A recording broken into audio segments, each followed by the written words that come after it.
민수기 14장 8절 한 절만 다 같이 함께 보겠습니다. 시작. 여호와께서 우리를 기뻐하시면 우리를 그 땅으로 인도하여 들이시고 그 땅을 우리에게 주시리라. 이는 과연 젖과 꿀이 흐르는 땅이니라. 아멘.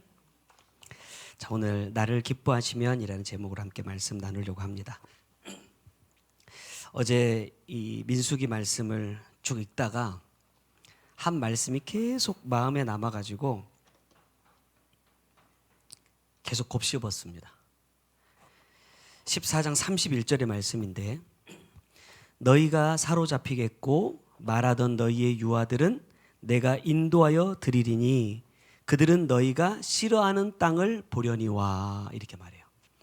여기서 계속 머릿속에 남았던 단어가 뭐냐면 싫어하던 땅이라는 단어입니다. 싫어하던 땅. 이 땅이 어떤 땅이에요?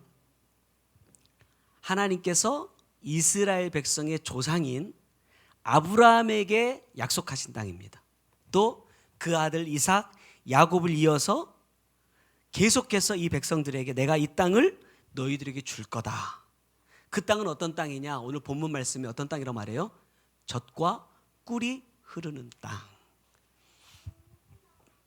이 말씀을 보면서 왜 싫어했을까?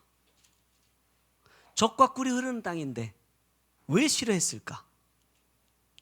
왜 싫어했을까요? 곰곰이 생각해 보니까 이런 것 같아요. 분명히 하나님은 젖과 꿀이 흐르는 땅이다 이렇게 표현했어요. 그러면 내가 이제 나름대로 생각하겠죠. 왜? 그 땅을 아직 안 가봤으니까.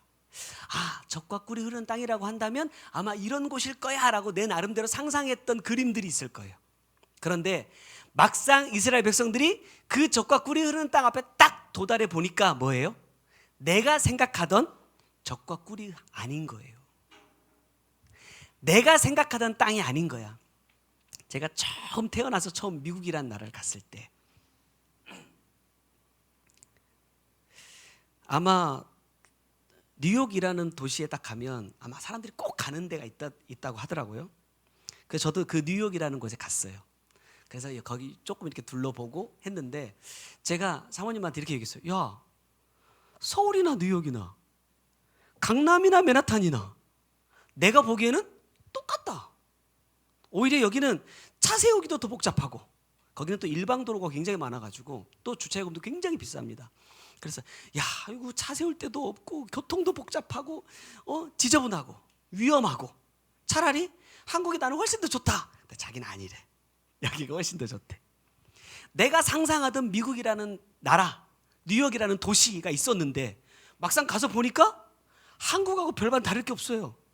LA 땅이 엄청 넓다는 거 빼놓고 우리 동네 시골하고 봉동하고 크게 다를 게 없어. 그래서 저는 처음에 그랬어요. 좀 실망이다. 왜? 내가 상상하던 그 도시의 그림과 내가 실제로 가서 본 그림이 너무 달랐어. 아마 이스라엘 백성들이 그러지 않았을까.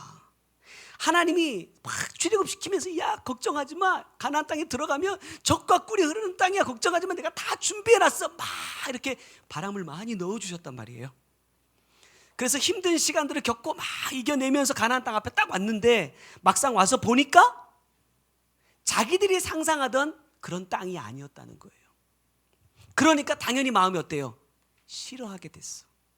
내가 원하는 게 아니야. 저는 이 말씀을 또 이렇게 바꿔서 한번 생각해 봤어요. 내 인생은 내 삶은 내가 원하는 삶일까? 내가 그리던 그 인생일까? 생각해 보면 나는 정말 이렇게 살고 싶었는데 그것과는 전혀 상관없는 다른 삶을 살고 있어요. 그러면 내 인생에 대해서 어떤 마음이 들어요? 싫어. 내가 왜 이런 선택을 했을까? 내가 왜 이런 삶을 살고 있을까? 그래서 실질적으로 그러한 것들을 이겨내지 못하는 사람들은 어떻게 해요? 스스로 자기 인생을 맞춰버려요. 주님께서 계속해서 이 싫어하다라는 이 말씀을 계속해서 보게 하시면서 내가 만약에 하나님께서 젖과 꿀이 흐르는 땅이라고 말씀하시는 그곳을 싫어한다면 어떻게 될까? 그 뒤에 34절의 말씀을 보니까 이렇게 말씀하세요.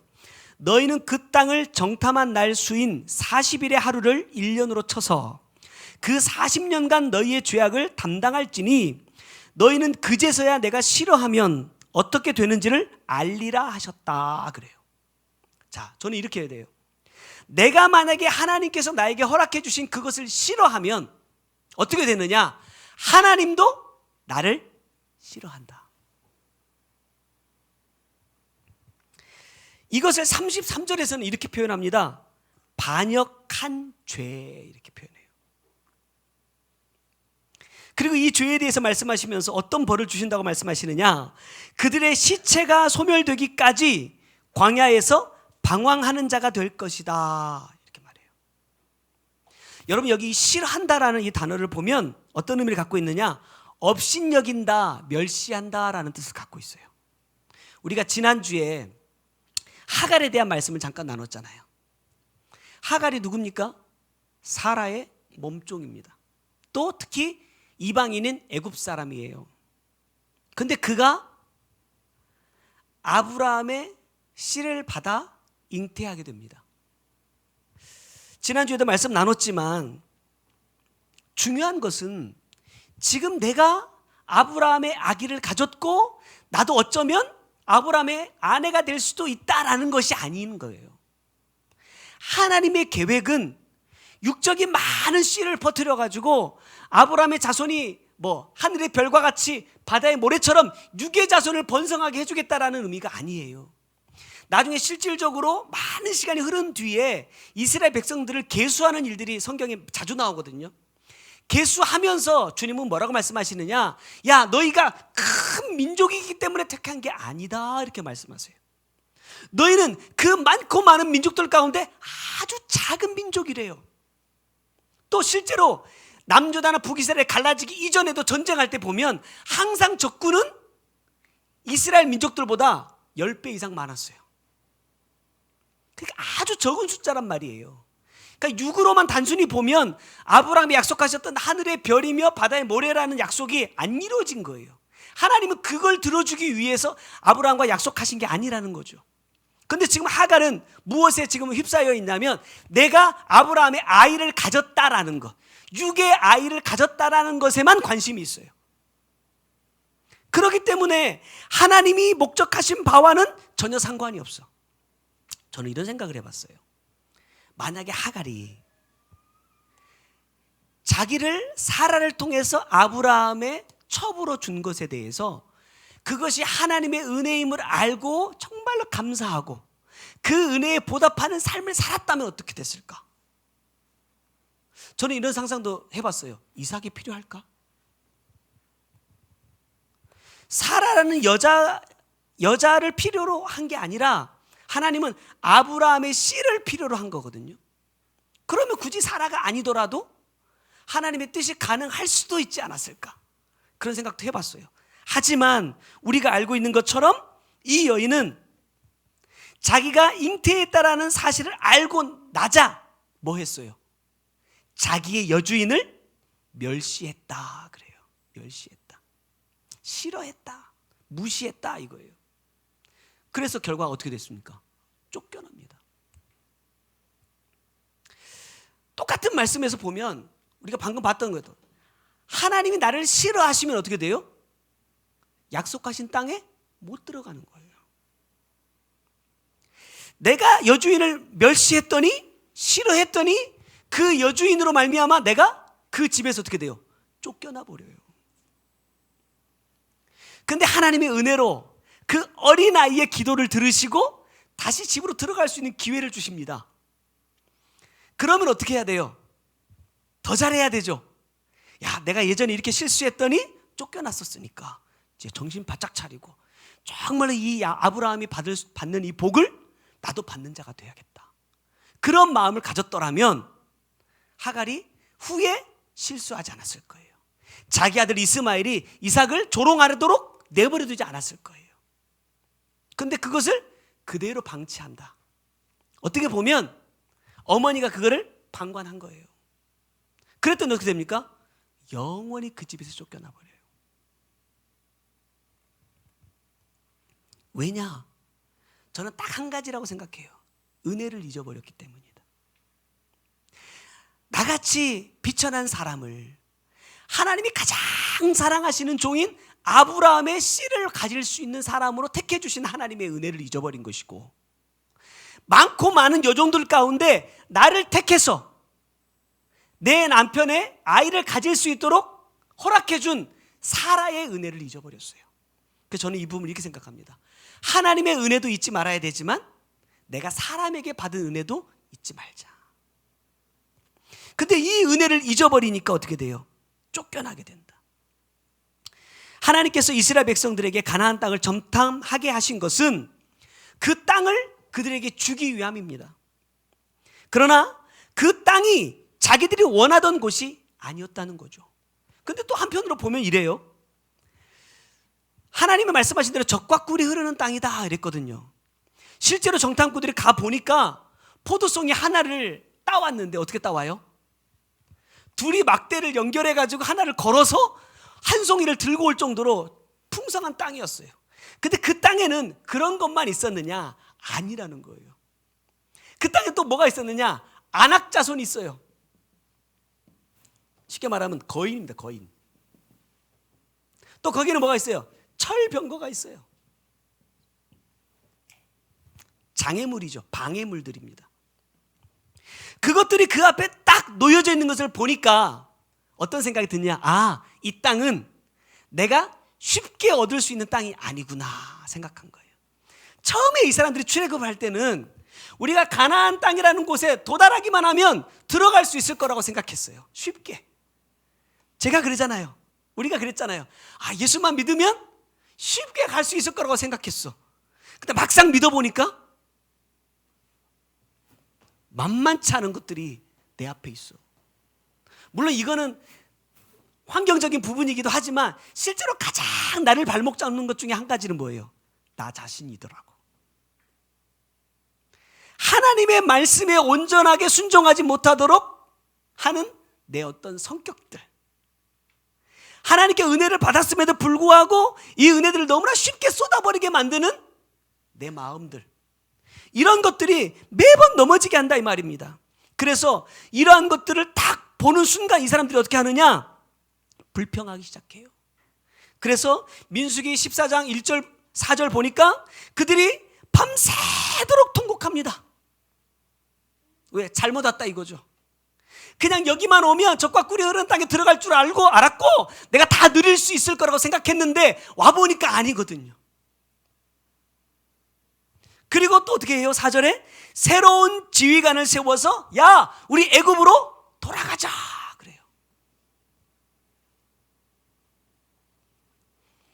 이스라엘 백성들에게 가나안은 지금 저에게 있어서 내가 살고 있는 내 삶의 현장이다, 이런 마음을 주셨어요. 그러면서 주님은 저에게 이런 마음을 주십니다. 야, 지금 환경에 너 만족하고 있냐? 지금 상황에 너 감사하고 있냐? 이런 마음을 주셔요. 여러분, 주님께서 주신 땅이기 때문에 기쁨으로 감당하고 있습니까?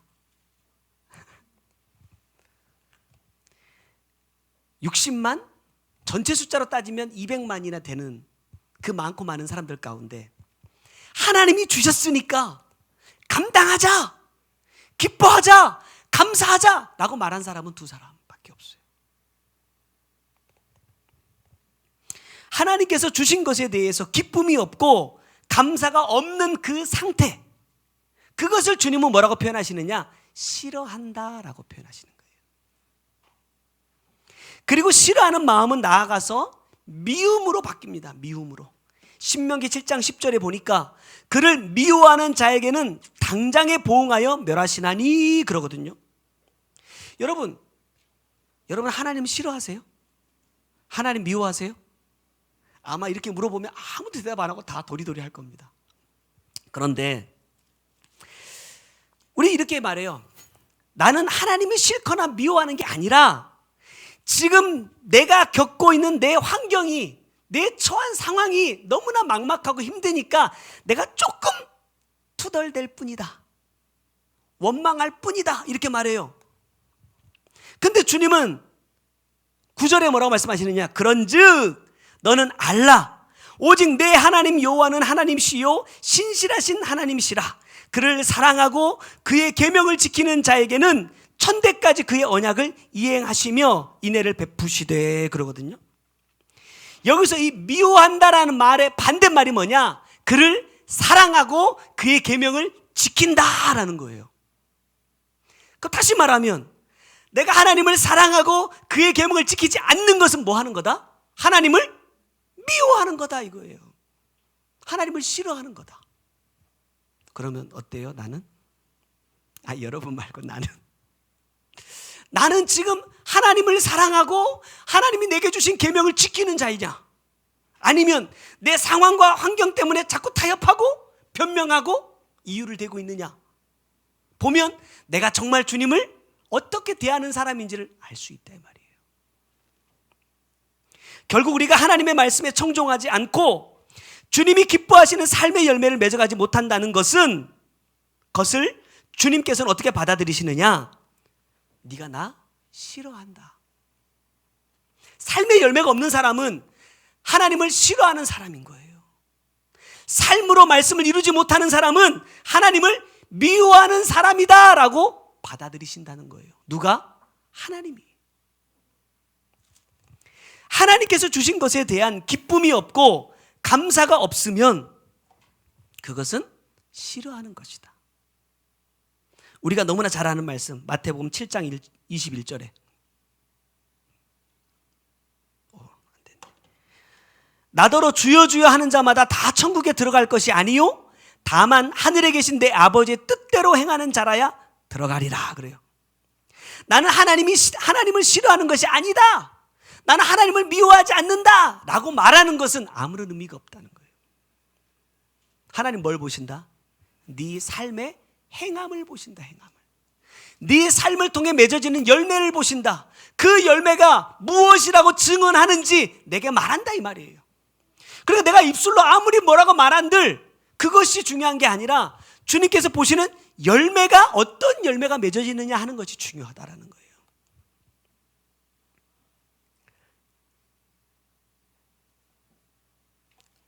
주님은 그러한 자들을 어떻게 하시느냐? 아까 신명기 말씀 보니까 당장에 보응하여 멸하신다. 그렇게 말씀하십니다. 멀리 볼 것도 없어요. 우리의 지난 한 주간을 한번 생각해 보십시오.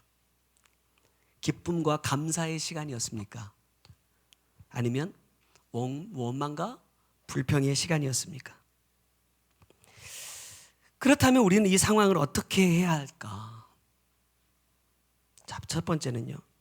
주의 큰 권능을 구하라 그랬어요. 17절에 보니까 이제 구하옵나니 이미 말씀하신 대로 주의 큰 권능을 나타내옵소서 이렇게 말해요. 주의 큰 권능이 뭘까? 막 능력, 죽은 사람 막 살리고 땅을 확 갈라가지고 막 사람들 막 빠져가지고 확 죽여버리고 향로에서 불이 나와가지고 막 태워버리고 물론 이런 것도 큰 권능이겠죠. 근데 지금 모세가 구하고 있는 하나님의 큰 권능은 뭐냐면 18절 말씀부터 모세는 지금 뭐 하고 있냐면 주님께 기도하고 있어요. 무엇에 대해서? 용서해 달라고. 하나님 우리를 용서해 주십시오 하면서 지금 기도하고 있다는 거예요. 저는 이 말씀을 통해서 내가 하나님께 벌을 받지 않기 위해서 용서를 구하라라는 의미로 주신 것이 아니라 하나님께서 내게 베푸신 큰 권능이 무엇인지를 돌아보라 하시는 말씀으로 저에게 주십니다. 다시 말하면 지금 환경 때문에 원망하고 불평하던 것을 멈추고 내가 받은 은혜를 돌아보라는 거예요. 19절 말씀 보면 구하옵나니 주의 인자의 광대하심을 따라 이 백성의 죄악을 사하시되 애굽에서부터 지금까지 이 백성을 사하신 것 같이 사하시옵소서 이렇게 기도해요. 자, 이 말씀을 자세히 보면 지금 출애굽해가지고 가나안 땅에 오기까지 대략 2년 정도의 시간이 걸렸어요.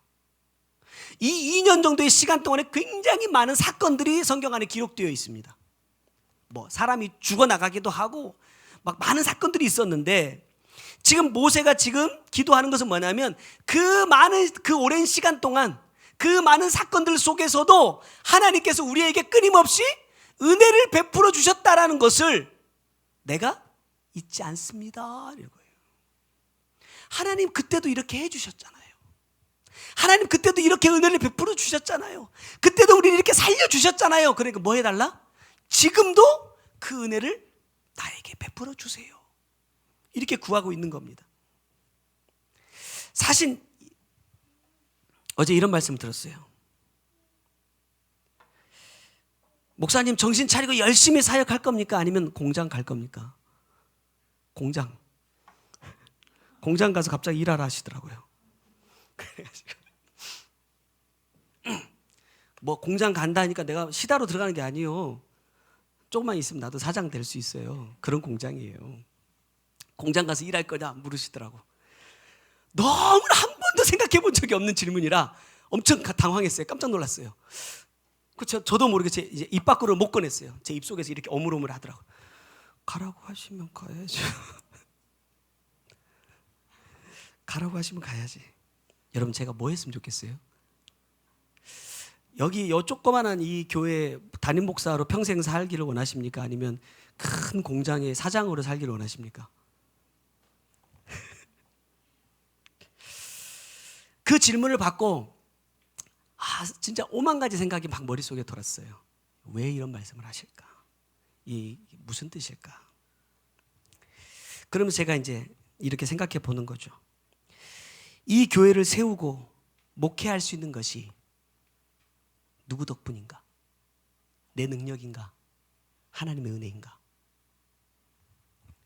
지금 이만큼 성도들이 함께 모여서 우리가 예배를 드릴 수 있는 것이 내가 잘해서인가? 하나님의 은혜 때문인가?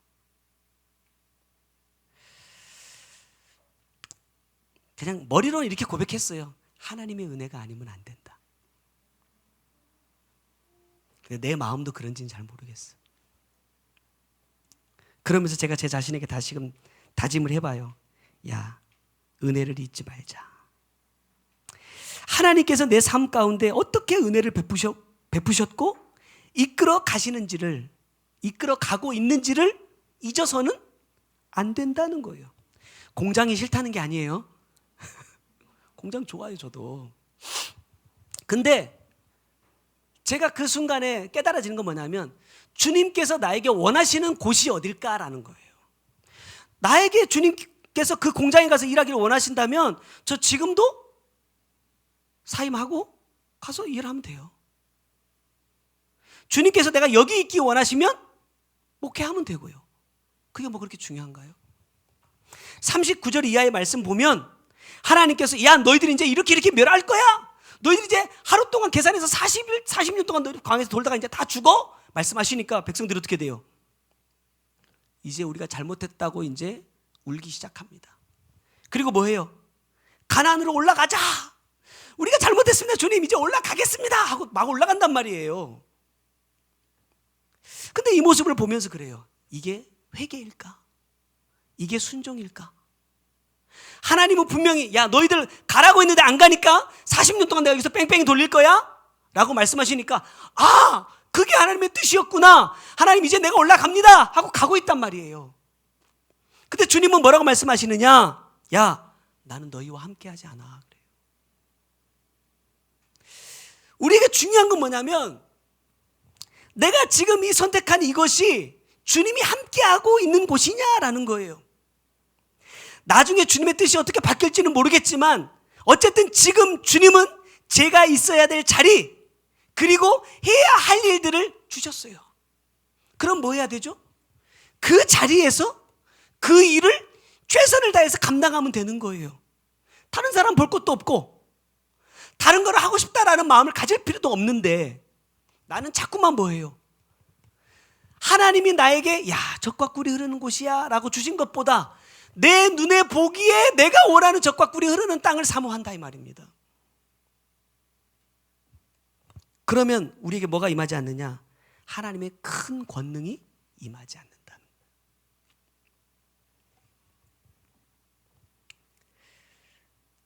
여러분 은혜를 잊지 맙시다.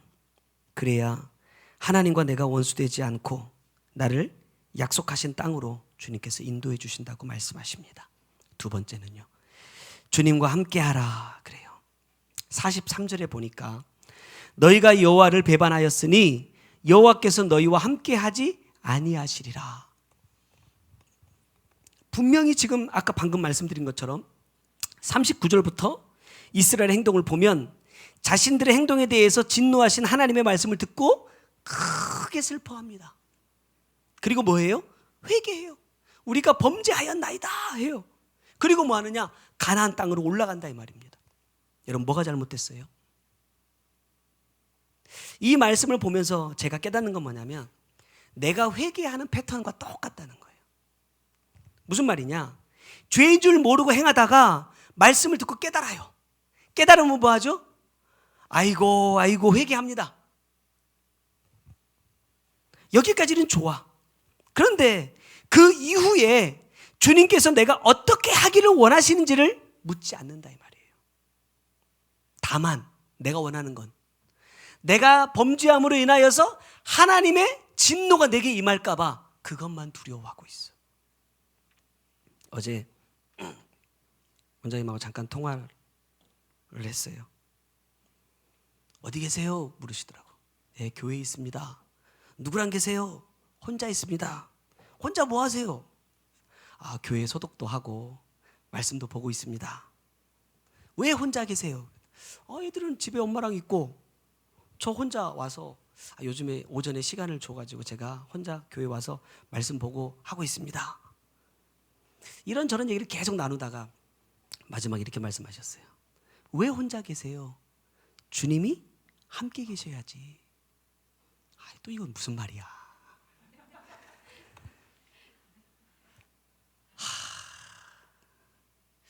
왜 나는 혼자 있다고 생각했을까? 나중에 그러시더라고. 진짜 혼자 있으니까. 주님이 함께 안 계시니까 혼자 있지. 저한테 그러시더라고요. 근데 변명할 수가 있어야지. 그래서 내가 진짜 그랬구나. 내가 이 마음을 절대 잊지 않고 다시 한번 살아보겠습니다. 대답은 했는데 돌아보니까 일주일을 돌아보니까 내가 교회 와서 말씀도 보고 또 내 나름대로는 또 해야 할 일들도 한다고 막 했거든요. 그런데 주님과 함께 한 시간이 얼마나 될까라는 것들을 생각해 봤어요. 얼마나 될까? 제가 주님과 함께하는 시간이 있었다면 전화를 안 하셨겠죠. 근데 못했기 때문에 갑작스럽게 저한테 전화하셔서 그런 말씀 하시는 거예요. 왜 혼자 있냐? 그래서 제가 나중에 이제 전화가 또 왔어. 어디를 가고 계시는 것 같아요. 원장님 뭐 하세요? 그랬더니 전 주님과 잘 있습니다. 할 말이 없었어요. 주님과 잘 계시구나. 괜한 걸 물었죠. 여러분, 우리가 교회에 와서 예배를 드릴 때만 주님이 나와 함께 하실까? 내가 어떤 기도를 하고 찬송을 부르고 막 뭔가를 할 때 주님이 나와 함께 하실까? 그게 아니라는 거예요. 주님은 언제나 어떤 곳에서든지 나와 함께 하고 계신다. 믿으십니까? 문제는 뭐냐면 내가 그걸 못 느껴요. 주님이 나와 함께하고 계신다는 걸 못 느껴. 그러니까 쉽게 말하면 내가 다른 어떤 사람에게 좀 나쁜 말을 하고 있을 때, 그 사람이 상처받을 만한 말을 하고 있을 때 주님이 옆에서 나를 지켜보고 계신다고 생각하면 할 수 있어요? 없어요? 없죠. 없다고 생각하니까 막 하는 거예요. 근데 문제는 뭐냐? 내가 느끼지 못하고 인정하지 않으면 주님도 나와 함께 계신다는 것을 드러내지 않으신다는. 어제 그랬어요. 목사님 혼자 계세요? 네, 혼자 있습니다. 그러면 지금 주님 만나보세요. 제가 또 유아실에 딱 누워가지고 주님 만나주세요. 기도하는데 기도하면서 제가 정말 주님이 진짜 저를 보면서 한탄하시는 거죠. 야, 아까부터 내가 너하고 계속 같이 있었어. 뭘 새로 만나? 그 마음이 내 안에 탁 오니까 정말 너무 웃긴 거예요, 제가. 주님을 뭐 별도로 따로 만납니까? 항상 나하고 같이 계신데 저 주님을 또 내가 또 별도로 또 만나고 있는 거야. 왜? 안 계신다고 생각했으니까. 주님 만나보세요 했을 때, 아, 저 주님과 함께 하고 있습니다 라고 대답할 수 있었다면 얼마나 좋았을까? 저는 매일매일 순간순간 매번 주님을 만나고 있습니다 라고 고백할 수 있었다면 얼마나 좋았을까? 근데 그렇게 안 되더라고. 왜? 내가 내 삶에서 나와 함께 계시는 주님을 인정하지 못하니까. 이스라엘 백성이 모세를 통해서 주신 말씀을 듣고 크게 슬퍼하고 자신들의 말과 행동에 대해서 회개하고자 하는 것까지는 좋았지만 결정적으로 하나님이 함께 하시지 않는 곳으로 가는 게 문제였다 이 말이에요. 내가 주님의 뜻을 묻지 않고 내가 원하는 것을 얻지 못한 것을 불평하고 원망하다가 그것이 죄가 돼서 하나님께 징계를 받았을 때, 지금 이스라엘 백성들은 내가 하나님 앞에 하나님과 함께하고 있었다라는 것을 알지 못했다라는 것을 뉘우치는 것이 아니라 지금 그것 때문에 하나님께로부터 받은 징계가 싫다 이 말이에요. 그러니까 어떻게 하면 내가 이 징계를 받지 않을까? 아, 가나안 땅으로 가라 했는데 가지 않은 것 때문에 하나님 화났으니까 가면 되겠네? 라고 누가 판단해요? 내가 판단해버려요. 내가 그 자리에서 그 상황에서 해야 될 것은 무엇이냐? 그럼 주님, 나는 어떻게 해야 될까요? 제가 어제도 그렇게 기도해요. 주님은 항상 나와 함께 하셨는데 내가 함께하고 계시다는 주님을 깜빡 잊어버리고 이제서야 주님을 만나겠다고 구하고 있는데 그럼 나는 어떻게 해야 돼요? 나는 어떻게 해야 됩니까? 주님이 항상 나와 함께하고 있다는 것을 내가 잊지 않으려면 나는 어떻게 해야 됩니까? 네, 그렇게 기도를 했어요. 회개가 막 나오더라고. 울면서 회개하고 시간이 지났어. 근데 또 전화가 왔어. 이런 날이 처음이에요. 또 전화가 왔어. 그래서 뭐라고 말씀하시냐? 빨리 오래.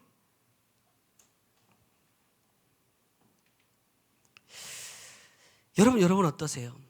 우리가 말씀을 듣고 깨달아요. 아, 이게 죄였구나. 이게 잘못된 것이었구나. 그러면 이래, 아, 주님, 그 죄를 다시 짓지 않도록 도와주세요. 그 죄 가운데 다시 빠지지 않도록 도와주세요. 이런 기도도 우리에게 필요하겠지만 오늘 이 말씀을 통해서 주님이 저에게 주시는 건 뭐냐면, 주님, 내가 그 죄에 빠지지 않으려면 지금 나는 뭐 해야 될까요? 지금 나는 어떻게 해야 됩니까? 이 이스라엘 백성들이 그때에 우리가 잘못했습니다. 그럼 우리는 어떻게 해야 됩니까? 라고 물었더라면 어떻게 해요? 가서 죽지 않았겠죠. 패하고 쫓겨나지 않았겠죠. 근데 묻지 않고 막 올라가다가 야, 가지마 가지마 하는 그 모세의 말도 외면하고 올라갔다가 어떻게 돼요? 패하고 도망쳐요.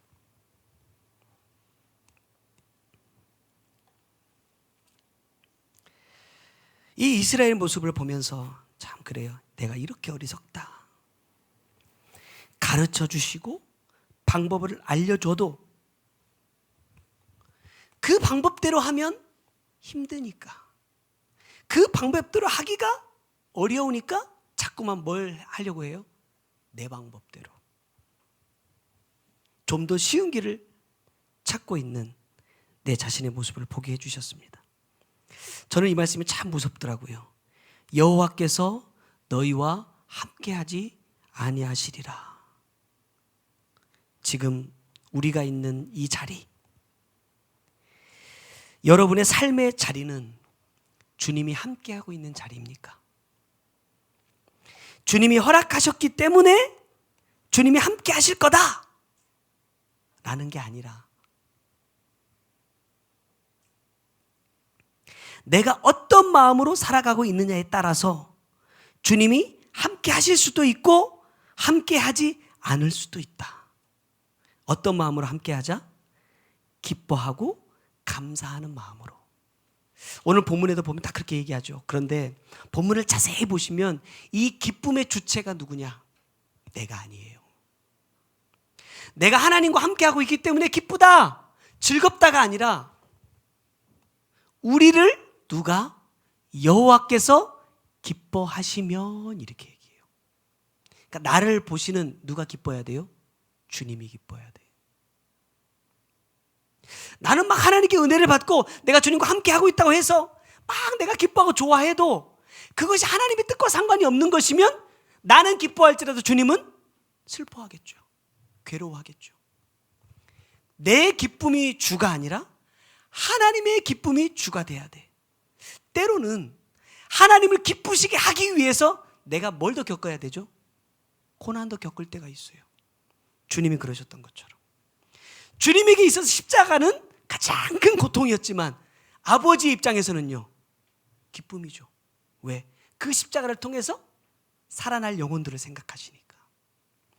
많은 사도들의 입장에서는 예수님의 말씀대로 따라 산다는 것이 고난이에요. 고통이에요. 그러나 주님의 입장에서는요, 이보다 더 복된 일이 없어. 누가 기뻐하고 있느냐? 내 이 삶의 자리에서, 내 이 환경 속에서 누가 기뻐하고 있느냐? 내가 기뻐하고 있느냐? 하나님이 기뻐하고 계시느냐? 우리는 내가 기뻐하는 것이 아니라 나를 보실 때 주님이 기뻐하실 수 있는 마음과 삶을 살아내자. 그러면 주님께서 우리를 본문 말씀 뭐라 그래요? 그 땅으로 인도하여 들이신다. 영원한 나라는요, 우리가 주일학기 때부터 그 찬양 부르면서 알았던 것처럼 내 힘으로 못 가는 곳이더라고요. 이 땅에서 내가 가질 수 있는 것, 누릴 수 있는 것, 어떠한 것을 가져와도 그것으로는 절대 못 간다. 어떻게만 갈 수 있어요? 오늘 본문 말씀을 기준으로 보면 오직 하나님을 기쁘시게 하는 자만이 갈 수 있다. 또 하나는 뭐예요? 주님이 인도해 주시는 자만 갈 수 있다. 그 사람이 바로 저와 여러분이 되시기를 주님의 이름으로 부탁드립니다. 기도하겠습니다. 사랑의 주님, 오늘도 우리에게 큰 권능을 베풀어 주신 주님, 감사합니다. 매번 말씀 앞에 넘어지고 원망하고 불평하던 나의 삶이었지만 그럼에도 불구하고 주님 나를 멸하지 않으시고 큰 권능을 베풀어 주셔서 우리 죄를 사하여 주시고 다시금 복음 앞으로 생명 가운데로 나아갈 수 있는 오늘이라는 시간을 허락해 주신 것을 감사합니다. 주님께서 허락해 주신 이 하루는 어떤 사람들에게는 자기의 모든 것을 다 바쳐도 얻을 수 없는 시간입니다. 어떤 사람들에게는 이 단 하루의 시간이 자기의 가장 큰 소망이 되고 있는 시간이기도 합니다. 그러나 주님, 나는 이렇게 허락해 주신 귀한 시간을 어떤 마음으로 지금 쓰고 있는지, 혹시 주님이 보실 때 나는 이 시간을 헛되이 보내고 있는 자는 아닌지 다시 한번 내 자신의 모습을 돌아봅니다. 내가 정말로 주님께서 주신 이 기회에 내가 원하는 회개의 삶으로 돌이키려고 하는 것이 아니라 하나님을 기쁘시게 할 수 있는, 하나님이 우리와 함께 하시는 그 자리에 내가 있기를 원합니다. 주님, 다시 한번 이 말씀으로 비추어 주시고 깨닫게 해 주셨으니 내가 원하는 것을 얻기 위한 우리의 삶이 아니라 하나님을 기쁘시게 할 수 있는 우리의 삶이 될 수 있도록 주님 도와주시고 그 하나님의 뜻을 이루어가는 우리가 되어서 하나님께서 약속하신 그 땅에 우리를 인도해 주실 수 있는 그 사람이 바로 내가 될 수 있도록 오늘도 그러한 삶으로 진행해 가는 우리 모두가 될 수 있도록 주님 인도하여 주옵소서. 귀한 예물 주님께 구별하여 드립니다. 주님, 이 물질들 위에 축복하시고 주님 받아주셔서 어렵고 힘든 시기에 주님 우리들의 육적인 연약함들도 아시는 주님께서 붙들어 주시고 물질 때문에 궁핍하지 않게 하시고 어려움 겪지 않게 하시고 하나님의 은혜 가운데 잘 보호받아서 이 어려운 시간들 잘 넘겨지게 하시고 주님의 뜻을 이루어갈 수 있는 하루하루가 될 수 있도록 역사하여 주옵소서. 지금은 우리 구주 예수 그리스도의 은혜와 아버지 하나님의 크고 놀라우신 사랑과 성령님의 감화 감동하시고 역사하시며 보호해 주시는 귀한 은혜가 내 기쁨을 찾는 삶이 아니라 주님의 기쁨이 되기 위해 그러한 마음으로 그러한 삶으로 진행하기를 원하는 주의 사랑하는 성도들 머리 위에와 그들의 가정과 삶의 모든 터전 위에 이제로부터 영원토록 함께 계실지어다. 아멘. 주신 말씀 기억하면서 우리 한번 기도하고 마치도록 하겠습니다. 사랑의 주님 감사합니다. 주님 주신 귀한 은혜와 사랑을 다시 한번 되새겨봅니다. 그것이 은혜였음을 잊지 않게 하시고 하나님, 내가 원하는 것이 채워지는 것만이 은혜가 아니라 내가 잘못된 길로 어그러진 길로 행할 때에 하나님 때로는 나에게 매를 드시고 나를 책망하여 주시고 징계하시고 주님께서 원하시는 길로 가게 하시는 것이 내 영을 살리기 위한 하나님의 은혜인 것을 내가 기억하고 그 은혜가 내게 있었음을, 그 은혜를 지금도 내게 베풀어주고 계신 주님이심을 하나님 우리가 잊지 않고 나아가길 원합니다. 그 주님의 은혜 베풀어 주실 때에, 그 주님이 우리에게 기회 주실 때에 주님 이 기회 놓치지 않고 붙잡는 우리가 될 수 있도록 주님 도와주시고, 이렇게 기회 주셔서 이끌어가기를 원하실 때에 내가 원하는 적과 꿀이 아니라 하나님이 원하시는 적과 꿀이 흐를지라도 그것이 내 영을 살리는 생명이 되고 그것이 내게 영원한 삶을 허락해 주시는 길이 되기에 하나님, 내가 그것을 취하기를 원합니다. 내가 그것을 먹고 마시는 자가 되기를 원합니다. 주님 붙들어 주시고 이끌어 주옵소서. 하갈처럼 내 삶처럼 하나님의 은혜를 잊어버리고 내가 원하는 것을 달라고 하나님 앞에 구하는 자가 아니라 이미 베풀어 주신 하나님의 은혜에 감사하고 하나님 더 귀한 은혜가 계속해서 내게 흘러올 수 있도록 하나님 그러한 삶으로 진행하는 우리가 되기를 원합니다. 죄의 탐으로 인하여서 내게 흘러내려오는 하나님 은혜가 막히지 아니하도록 주님 도와주시고, 오늘도 내 죄를 깨닫고 돌이켜서 이 죄의 담으로 허물어버리기를 원하는 우리 모두 가운데 역사하여 주셔서 하나님 우리가 회개하며 주님 앞에 간구할 때에 이 죄의 담들을 허물어뜨려 주시고 하나님의 은혜의 생수가 계속해서 우리 가운데 흘러나아갈 수 있도록 주님 이끌어 주시고 역사하여 주옵소서. 어떠한 순간에도 어떠한 곳에도 주님 반드시 우리와 함께 하시며 하나님 우리에게 은혜 주시기를 원하시는 주님이심을 잊지 않게 하여 주시고 하나님 그 모든 순간순간 하나님 어느 때에도 나와 함께 하시는 주님을 인정해 드리고 고백할 수 있는 우리가 되게 하여 주옵소서. 내 삶과 함께 하시고 하나님 내 삶에 역사하시는 그 주님을 하나님 내가 믿음으로 고백하여 그 주님을 더 깊이 경험하게 하시고 더 깊이 체험하게 하시고 우리의 삶을 통하여서 지금도 역사하시는 그 주님의 나타나게 하시고 증거되게 하시고 고백될 수 있는 우리의 삶이 될 수 있도록 역사하여 주옵소서. 하나님 무서운 질병들이 전 세계를 강타하고 있습니다. 주님 우리를 지켜주시고 보호해 주시지 아니하시면 하나님 살 수 없는 그러한 시대가 되었습니다. 하나님 오늘도 사모하며 나아가는 주의 사랑하는 하나님 귀한 성도들 위해 하나님 역사해 주시고 어느 곳에서든지 항상 지켜주시고 보호해 주셔서 하나님의 은혜가 떠나지 않게 하여 주시고 하나님의 은혜 가운데로 항상 이끄심 받는 복된 성도들이 다 될 수 있도록 역사하여 주옵소서. 불기둥으로 구름기둥으로 인도해 가시는 그 주님을 여전히 내가 지켜보고 있음에도 하나님 고백하지 못하는 어리석은 자들 되지 않게 하여 주시고 날마다 주님 나와 함께 하시고 지금도 살아 역사하고 계심을 믿음으로 고백하고 그 주님의 인도하심 가운데 그 주님의 은혜 가운데 거할 수 있는 우리 모두가 될 수 있도록 주님 역사하여 주시옵소서.